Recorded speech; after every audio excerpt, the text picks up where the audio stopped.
Hi, I'm Diane, and this is the story of how my husband emptied our emergency savings, told everyone I was too anxious to notice, and bought his ex-wife a condo behind my back.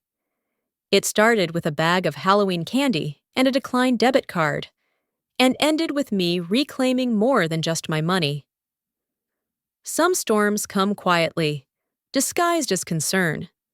But when I stopped letting people define me by their version of fragile, I found a strength they never saw coming. Before we go any further, tell me, have you ever felt like an outsider in your own family? If yes, comment number 1. If no, comment number 0. This is a family drama you don't want to miss. I always thought emergency savings were for medical bills or hurricanes. Turns out, I needed it to protect myself from my own husband. It started with candy. I stood at the checkout counter of Higgins Market, holding 2 bags of miniature chocolate bars and a pumpkin-shaped tin of cookies, when the cashier told me my card was declined. I laughed it off, blaming the chip, and used a different card. Still, the embarrassment lingered as I walked home under the orange-tinted dusk, stepping over leaves that crunched like secrets beneath my shoes. Glenn was in the den, half watching football, half scrolling on his phone. "Did you do something weird with our savings?" I asked, trying to keep my voice light. He didn't look up. "You've been stressed, Dee. Remember, we talked about moving some of it for your peace of mind?" My peace of mind. That phrase, once comforting, now tasted like burnt toast. Back in the kitchen, I pulled out my tablet and opened our joint savings. $18.62. That was it. My stomach dropped like a broken elevator. Looking back, Glenn's quiet little smirks whenever I checked our joint account suddenly make sense now. I wanted to confront him again, but the thought exhausted me. Instead, I grabbed my scarf and headed for Myrna's diner. It was the kind of place where the booths had memory, and the pie smelled like someone still believed in Sundays. Myrna greeted me with a smile and a cup of coffee before I even sat down. The rim was chipped in a familiar way, like everything in that diner. It didn't have to be perfect to be comforting. I sat 2 stools from a man I didn't recognize, but I did recognize Glenn's voice. He was in the booth behind me. I froze.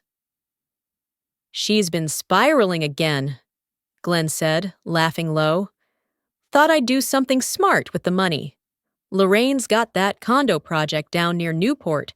Figured I'd help set her up somewhere warm. She deserves it after what I put her through."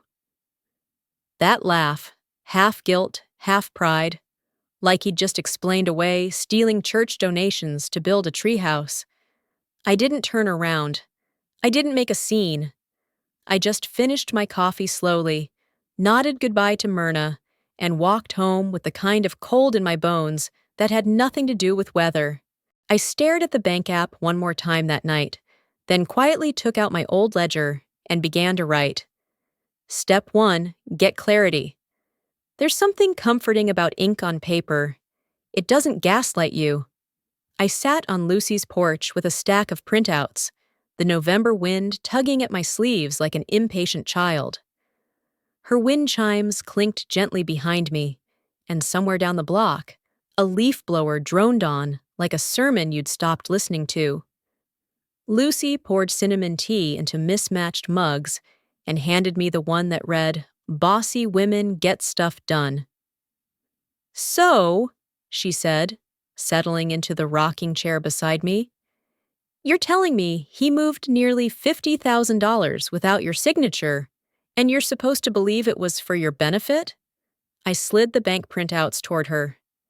She didn't need to read far. Her lips tightened. "This isn't just shady, it's strategic." I nodded. "He said I've been forgetting things, that I agreed to reallocate." She raised an eyebrow.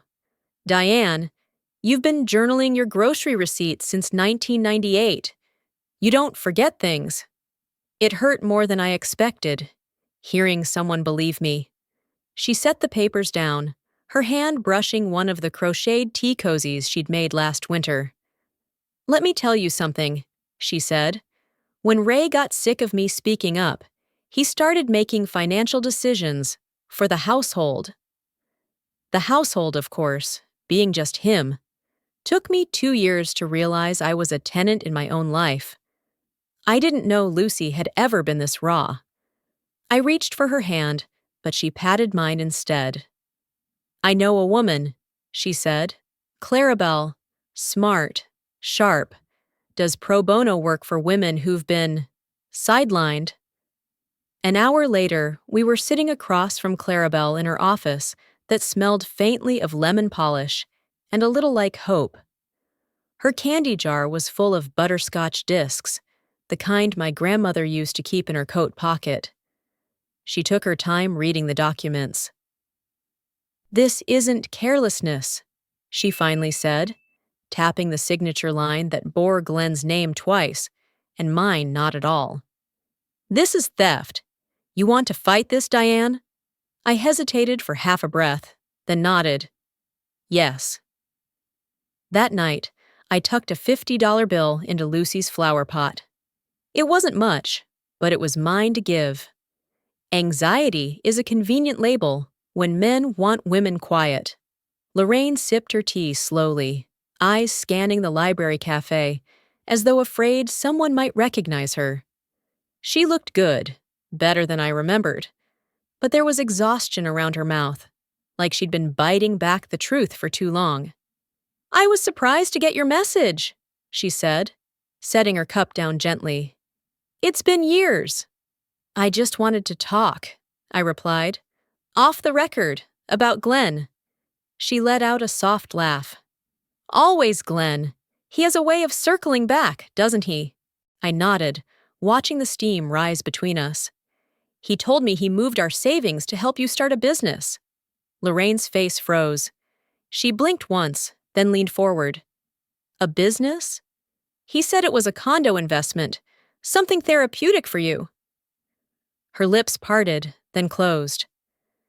"He told me it was a gift, that you two had talked it over, that you'd been having episodes."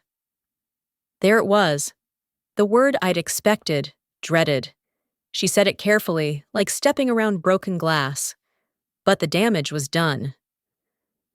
"He always said you got overwhelmed by numbers," she added, not unkindly. "Said he handled the finances so you wouldn't have to worry." I smiled politely, but inside something hard and old snapped clean. Back home, I found Glenn in the kitchen, the lone bulb above him flickering like an eye about to blink. He didn't look up from his phone. "You're quiet," he said. "Good." I placed my keys down. "I talked to Lorraine." His shoulders stiffened. "You shouldn't have." "She didn't know about the money, or that I never agreed to give it away." He tossed his phone onto the counter. "This crazy talk again? Diane, do you even hear yourself?" "You hid the mail, logged my vitamins like they were prescriptions. You even used my old notepad to track what I supposedly forgot." He stood so fast, his chair scraped loud across the tile. "You think anyone's gonna believe a retired woman with panic attacks?" I met his eyes without flinching. "I believe me." The next morning, Clarabelle texts, "He's lawyered up." We go to court December 6th. I have come to realize that the husband who is by my side every day is cheating on me. He is trying to push me away from what is mine. The feeling of betrayal is growing inside me. If you sympathize with me, please leave a comment number 9 in the comment section below. Now, let's get to the next development of this story. There's something surreal about hearing your life summed up in legal terms, like misappropriation and spousal consent. The courtroom felt smaller than I expected. Wood-paneled walls, stiff chairs, and an artificial Christmas tree blinked from the corner like it was trying too hard to be cheerful. I sat beside Clarabelle, hands wrapped tight around my old tea thermos, though the tea inside had long gone cold. Clarabelle whispered, "Stay calm. He'll twist everything. Be ready to sound like the unreasonable one." Glenn sat across the aisle, suit pressed, tie knotted, like he had something important to defend. He looked polished, but not too polished, just enough to suggest control without arrogance. I knew that look. I'd ironed it for years. Judge Malcolm entered, a silver-haired man with the air of someone who'd heard every story twice and still had the patience to listen again. Clarabelle started with the facts: bank records, my ledger, dates, amounts. She passed exhibits to the clerk like someone dealing cards, firm but fair. She didn't raise her voice. She didn't need to. Then Glenn spoke. He leaned forward, hands open, voice even. "Your Honor, my wife has a history of anxiety. She asked me to manage our finances. The transfer was in her interest. Her mental health was declining, and Lorraine's business was designed to help women like her." Clarabelle looked at me, but I kept my eyes on the judge. Judge Malcolm raised an eyebrow. "Was there a signed agreement for this investment?" Glenn hesitated. "No, but I assumed—" "Assumptions," the judge said, "don't count as consent." Lorraine was called in next. She looked uncomfortable, coat too thin for December. "I thought it was a gift," she said quietly. There was no talk of a business. Glenn said he wanted to help. I exhaled, slow and shaky. The judge turned to Glenn. "Given the absence of spousal authorization and the inconsistencies in testimony, I'm ruling in favor of the plaintiff. Mr. Peters, you are ordered to repay $47,500 within 90 days. The remainder will be addressed upon resolution of the property sale." The gavel struck just as a Christmas bell chimed somewhere in the hallway. As we exited, Glenn muttered behind me, "This isn't over, sweetheart." Clarabelle leaned in and whispered, "But it could be." After months of fighting to be heard, I didn't expect peace to come from a stranger holding a snow shovel. It was just past 7, and the sky hadn't decided if it wanted to stay dark or begin the day. I opened the front door to check the mail and found Wes, bundled in flannel and a hunter green scarf, clearing the snow off my walkway. He looked up, his cheeks red, eyes kind. "Morning, Diane. Hope you don't mind. I figured I'd take care of yours while I was at it." I stood there, surprised. "You didn't have to." He shrugged, leaning on the shovel. "My Carol used to do this for others. I'm just paying it forward." I smiled, something warm cracking open in my chest. "Thank you, Wes. That's really kind." He tipped his cap, then turned back to his own path, whistling something that might have been a Christmas hymn. Later that afternoon, I found a note slipped through my mail slot. Myrna's handwriting, loopy and wide. "Potluck tonight, 6 p.m. Don't say no. We have cider. Myrna and Lucy, too." I didn't feel festive. I didn't feel like anything, really. But I went. I brought the only thing I had plenty of: napkins. Myrna greeted me at the door with a wink and handed me an apron. "Strong women pour their own coffee," it read, stitched in blue thread. The dining room was small but bright, filled with mismatched chairs and casseroles in every flavor. I took a seat next to Lucy, who held a folded paper in her hand. "You remember this?" she asked. I didn't. "You mailed it to me during my second chemo round. You wrote, 'When you're scared, imagine the sky is holding its breath with you.'" I taped it above my kettle. I stared at the note. My own handwriting, from a time I'd almost forgotten. I'd spent so long thinking of myself as the one who needed help, but maybe I'd always been someone who gave, quietly, freely, and maybe that was enough. I went to bed that night with the porch light still on. Only this time, it wasn't for Glenn. Not all storms come to destroy. Some just clear the path. The fire crackled low in the hearth, sending little sparks dancing behind the screen. Outside, a dusting of snow softened the mailbox Wes had helped me repair that morning. The tree in the corner leaned slightly to the left, its lights blinking slow and steady. I curled my hands around a warm mug of cocoa and stared at the card on the table. It was from Lorraine. I sold the condo, it read. Bought a cabin out in Coos Bay. Off-grid, just me and the trees. Thank you for waking me up. No flowery apologies. No self-pity, just honesty. It was more than I expected. And somehow, exactly what I needed. I set it beside the envelope from Clarabelle. Glenn had defaulted on the second payment. She was already moving to seize the boat. I didn't feel triumph. Just a quiet, satisfied kind of stillness. I'm done chasing, I told the fire aloud, like it needed to hear me say it. Wes came by around 3, toolbox in hand. Mailbox a little loose on the hinge, he said. Want me to take another look? I nodded, and when he finished, I brought out 2 mugs of cider and a plate of store-bought snickerdoodles. Come in for pie later, I told him. Lucy and Myrna will be here.